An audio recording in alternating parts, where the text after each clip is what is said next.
ایک ہے سنت، ایک ہے حدیث۔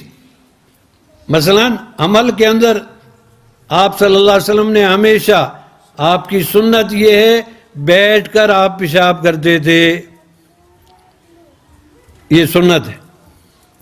لیکن مجبوری کی بنا پر ایک آدھ دفعہ آپ نے کھڑے ہو کے بھی پیشاب کیا ہے۔ آپ ایک بستی میں تشریف لے گئے، آپ کو پیشاب کا تقاضا ہوا، آپ باہر نکلے تو اس بستی کے کوڑا کرکٹ اور گندگی کا ایک ڈھیر تھا جہاں بیٹھنا مشکل تھا۔ آپ صلی اللہ علیہ وسلم ایک اوٹ میں کھڑے ہو کر آپ نے پیشاب کیا۔ تو گویا امت، یہ حدیث ہے، یہ سنت نہیں ہے۔ گویا امت کے لیے آپ نے ایک ضرورت کے وقت یہ بھی ایک طریقہ بتا دیا۔ بعض دفعہ انسان مجبور ہوتا ہے، آپ نے دیکھا ہوگا یہاں تو آپ کے یہاں سب ہے، ایئرپورٹوں کے اوپر پیشاب کے لیے وہ دیوار کے اندر بنے ہوتے ہیں۔ اب آپ کیا کریں گے؟ وہاں بیٹھیں گے؟ تو آپ کھڑے ہو کے کر سکتے ہیں، لیکن عام حالات کے اندر جہاں آپ کو اختیار ہے آپ کو بیٹھ کے کرنا چاہیے۔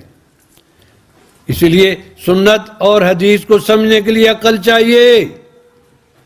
بعض لوگ کے یہاں عقل استعمال نہیں کرتے۔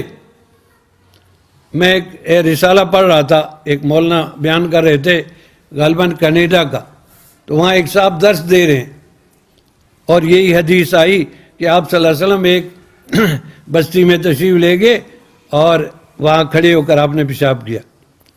اب وہ کہتے ہیں جی اب یہ عقل کی کمی ہے، فقاہت کی کمی ہے، کہتا ہے کھڑے ہو کے پیشاب کرنا سنت ہے۔ نعوذ باللہ، یہاں سنت کہاں سے آئی؟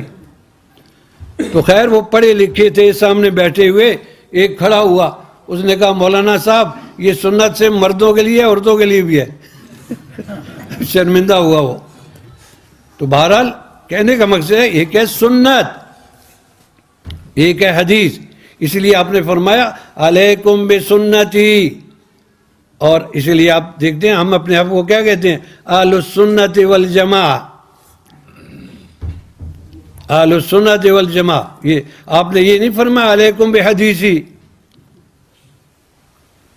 آپ علماء سے سنتے ہوں گے ابتداء میں نماز کے اندر بولنا، سلام کا جواب دینا جائز تھا۔ جماعت کھڑی ہے، آپ آ رہے ہیں اور پوچھے بھائی کتنی رکعت ہو گئی ہیں؟ جائز تھا۔ وہ کہتے ہیں 2 ہو گئی ہیں۔ اب اس نے 2 پڑھی اور 7 شامل ہو گیا، یا آیا السلام علیکم، اب وہ جواب دے وعلیکم السلام۔ لیکن بعد میں یہ منسوخ ہو گئی، جب آیت اتری قوموا للہ قانتین، اللہ کے لیے خاموش ہو کر کھڑے ہو جاؤ، تو صحابہ فرماتے ہیں کہ نہینا عن الکلام وامرنا بالسکوت، ہمیں کلام اور سلام سے روک دیا گیا اور خاموش رہنے کا حکم دیا۔ اب یہ حدیثیں جس میں سلام کا ذکر ہے، جس میں کلام کا ذکر ہے، منسوخ ہو گئی ہیں۔ یہ حدیث تو ہے، سنت نہیں ہے۔ سنت اب یہ ہے خاموش، نماز کے اندر خاموش رہنا، کلام نہیں کرنا، سلام کا جواب نہیں دینا۔ لیکن بعض صرف ایسے بھی ہیں کہ اس پر عمل کر رہے ہیں۔ مجھے یاد ہے کہ بیت اللہ شریف میں اللہ نے بچایا ہمیں عمرے میں، اور نماز ہم پڑھ رہے تھے جماعت کے ساتھ، میرے ساتھ ایک عرب کھڑا ہے اور ہم نماز میں کھڑے ہیں۔ اب اس کا موبائل بجنا شروع ہوا، اب وہ اسی قسم کی جماعت کا آدمی تھا، وہاں سے نکالا انا فی الصلاۃ، یعنی میں نماز پڑھ رہا ہوں۔ تو یہ کلام سے یاد رکھیے، کلام سے نماز فاسد ہو جاتی ہے۔ چاہے آپ سلام کا جواب دیں، آپ کی نماز فاسد ہو گئی، لیکن اب اس کو کون سمجھائے، جھگڑا کرے، پھر اس کے معنی یہ ہے۔ کہنے کا مقصد یہ ہے کہ جو پہلے حدیثیں ختم ہو گئیں، منسوخ ہو گئیں، وہ حدیث تو ہے، سنت نہیں ہے۔ سنت اب یہ ہے خاموش ہو کے کھڑے ہو جاؤ۔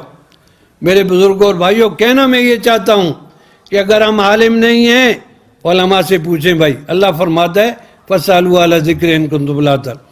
سنتیں اور مسائل پوچھ کر عمل شروع کر دو، انشاءاللہ کامیابی ہوگی تمہیں.